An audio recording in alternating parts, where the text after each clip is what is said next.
and wanting to click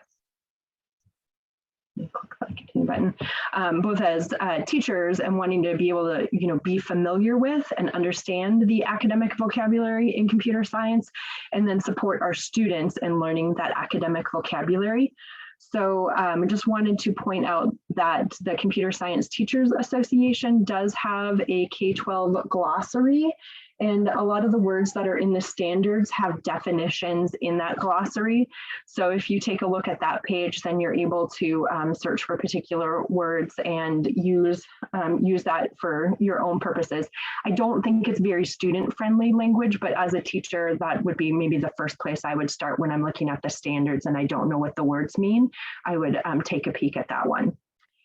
The other one that I put together is this Google CS for Storytelling Unit vocabulary list, word wall, not sure how you want to call it, but something that you can use as a reference today, or that if you were going to teach this unit, you can use it as a starter and then add to it. But this includes some of the computer science vocabulary that's in the storytelling unit that we'll be working with and learning today. So I put 3 columns in there because I wanted to include some images for what it looks like in Scratch. That way you've got a little identifier to go with it or a reminder of what it might look like. And then the words in the middle and then the definition on the side. If you feel like there's stuff we should add to it, then please feel free to leave a comment in the document and we can do that as we go along today. We already saw a couple of these words in the vocabulary quiz.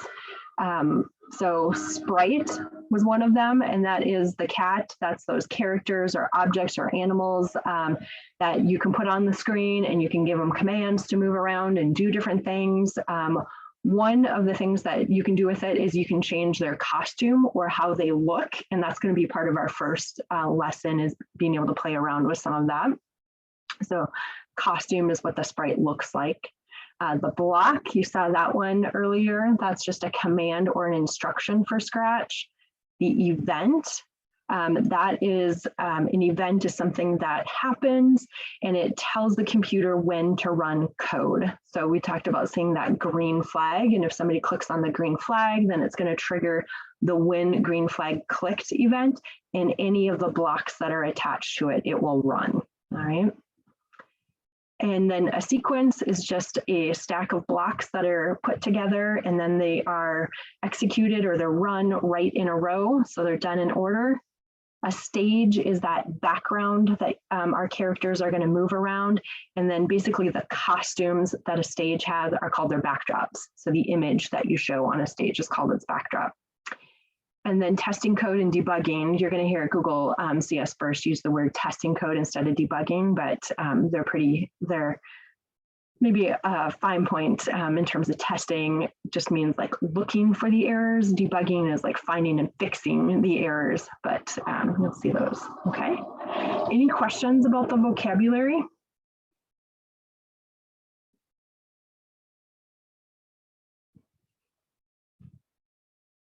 Okay, I'm just going to take a peek at the chat. Oh, great.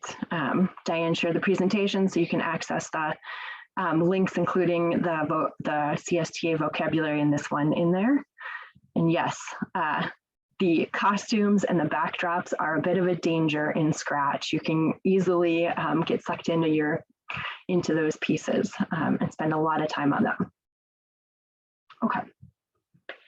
So just briefly, the algorithmic building blocks that we talked about in the quiz, we probably are not going to get to all of these today, but it is good foundational knowledge for programming that you kind of have this idea of what all 3 of them are, and you can play around with them in Scratch. One of the things about Scratch is that it's very forgiving as a programming language.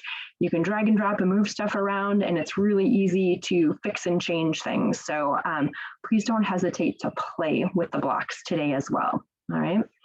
So the 3 algorithmic building blocks that we have, all algorithms can be created by using these 3 different types.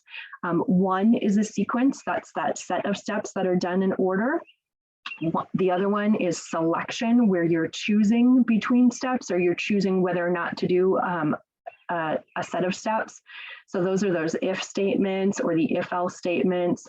In this one, it says if it's touching the edge, then go to a random position. So if touching edge, touching edge is a condition. If that's true, if you are touching the edge, then it will execute that go to random position block. So it will run that one. If it's false, if it's not touching the edge, then it will move 10 steps, all right? So it's choosing between those two statements based on that condition. And then the last block there, and there are a number of different kinds of repetition blocks. So not just a repeat 5 times block, but there's a forever loop and there's other kinds of ones. So this isn't the only one you'll see, but it's just the idea that you're going to have a set of steps and you do them over and over until, you do them 5 times, you do them until some condition is met, that kind of thing. Okay. All right, questions about sequence selection, repetition, and the difference between them?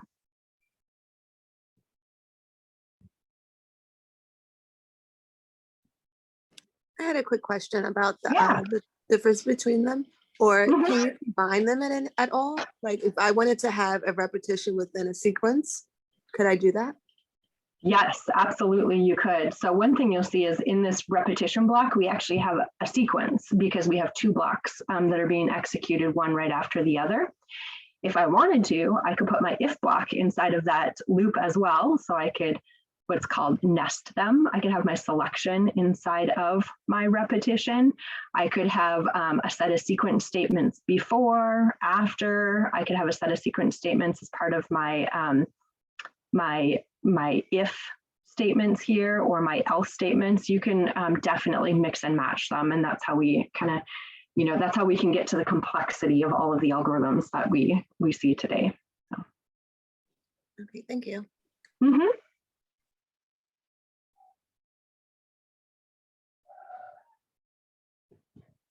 Okay, so the unit that we're going to work on this morning before our break is the storytelling unit.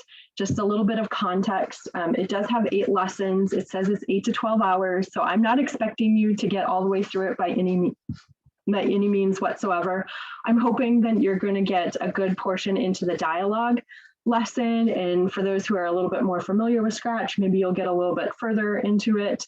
But no worries, just a little bit of a context in terms of thinking about the kinds of topics that are covered and how this aligns with English language arts sorts of standards. So it is a storytelling unit. It was designed to align with those standards. So you can see things like dialogue and talking about what makes good dialogue between characters and how do you set that up in Scratch. The setting, how do you set the stage and the setting for a story? The characterization, what are like features or characteristics of those characters and how do you make those come alive in Scratch? There's some interactive storytelling where how do you program interactions between the user and the characters, and a couple of different topics, but just so you have the context of the full storytelling unit. So I'm going to open this up and just kind of show you around so you know how to navigate it, and then we'll get started in our groups after that in our breakout rooms working on the programming. Whoops. Well, let me go back. Can I click on that? There we go. Okay, so this is the Google CS First website. And I will drop that link in the chat right now so that if you want to take a peek at it, then you can do that as well with me, all right? I am logged in already, but it's going to ask you at one point if you do want to log in, and if you're a teacher or a student, you can sign up as a teacher, you could sign up as a student. For our purposes today, it doesn't matter which one you pick. I will say that my College of St. Scholastica account, Gmail account, when I tried to log in with that as a teacher, it would not work. So Scholastica has it blocked on our end. And so you may run into a similar problem, and that's just, like a note or a flag, like I need to go talk to my IT department and be able to open that up so that your students could access it and that you could use it as a teacher, all right? But this is the storytelling unit. Let's see. wanted to scroll, sorry. All of the lessons are listed down below. So if you wanted to, scroll through them and check them out, you can. They are broken down into different parts.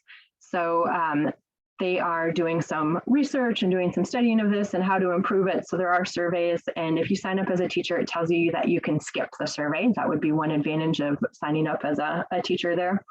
But they usually have a video here, a couple of videos, and then there's some sort of choice activity towards the end of the unit where you get to pick which the add-ons you want to add to your project. And then there's some wrap-up pieces. So let me just click on start for this one.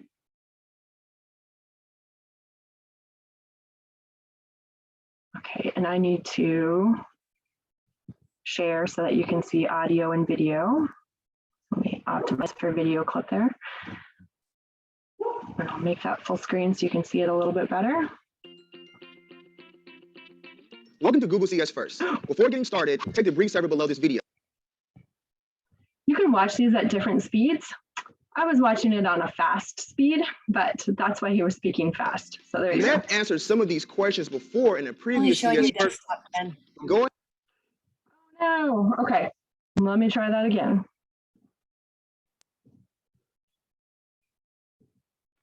Can you see him now? Yeah. Go ahead and answer them again so that we can have your most recent thoughts and opinions. If you're unsure of the answers to a question, just make your best guess. There are no wrong answers. Questions with checkboxes allow you to pick multiple answers. You'll have about 5 minutes or so to complete the survey. After you answer all of the survey questions, click the green arrow below this video to move on. Okay. This is a video about a survey, but the videos are almost exactly the same kind of format where you get a Googler telling you some things about what it means to program in computer science, maybe a screen share of how you're going to do some stuff in Scratch, and then this now it's your turn, and it gives you the instructions about what you're supposed to do next. So I'll just click way down to the bottom and go to next real quick. There we go. This is what I wanted to show you here. So when you do have the video, you can click on transcript if you want to read through the transcript instead. Sometimes I find that a little bit easier if I need to think about the directions step by step, but just as a heads up. The instructions piece is over on the side. And then on the links right here, it often has a link to a starter project. Now, when you're working in a lesson, you might start with a starter project and use that same project throughout the whole lesson, or you might switch and start a new project halfway through. So just kind of keep an eye on that. But let's open up the starter project and kind of give you the tour of the Scratch interface so you have an idea of navigating around and what it looks like. You'll see some of the things that we talked about earlier during the quiz and the vocabulary show up. Okay, so this is the Scratch programming interface. Over here is where your program will run, and you can see this is the green flag or the go button that will tell the program to start, and then the red stop sign to stop it. Right now we have Scratch the cat on there, and he is our one sprite. Here's where you can add more sprites. And then this is the stage where you can add different backdrops, change the background, okay? So that's all over on the right-hand side. The rest of this is about the programming. And you can see there's 3 tabs at the top, one for code, one for costumes. And that's what it will say when I have a sprite selected. If I have a backdrop selected or the stage selected, it will say backdrops instead. And then the last tab is for sounds that go along with your code and things that you might want to use. You'll probably be doing most of your work in the code tab, but there are a couple of things that you'll be doing in costumes and sounds depending on where you're at in the lesson. So you want to pay attention to the colors here and the colors of the blocks. If I go to events, you can see here's my when green flag clicked. And then I'll just do a super short program here where Scratch says hello. So I just drag them over together, snap them together, and then I'll hit the green flag button, and you can see that how it highlighted in yellow. That means that the code is running, and you'll see that Scratch said hello in the little speech bubble above his head there. If you make mistakes and you need to fix your code, one of the awesome things is that you just pull down and snap together like this. If you don't want that block of code, you just drag it over to the side like so, okay? If you have two pieces of code together and you need to put something in the middle, then you just drag them apart and add the new piece of code in the middle and re-snap them together, all right? So that's a little bit about navigating Scratch. You can name your project up there and save it. Again, this is the main code area. This is where you'll see your program run and your sprites and your stages. One other thing I guess to think about as you get there, let's add Abby as a sprite. You'll see that when I have Abby here, there's no code on my screen. That's because each sprite gets their own code. Same thing, the stage gets its own code too. So you have to think about which of those you have selected and which sprite or the stage do you want the code to go with. Okay. Dan or anybody else who has used Scratch, is there anything else you can think of that we should point out in terms of just navigating around Scratch?